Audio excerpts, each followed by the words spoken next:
Hi friends, आप सभी को मेरे वीडियो में स्वागत है। आप लोग कैसे हैं? आशा करती हूँ आप सब अच्छे होंगे और मैं भी अच्छी हूँ। रोजाना की तरह आज भी मैं एक न्यू मेहंदी डिजाइन लेकर आई हूँ।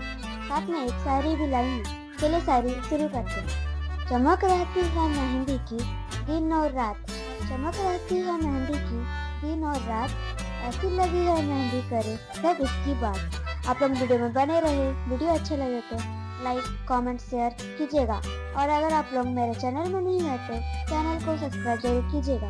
Thank you.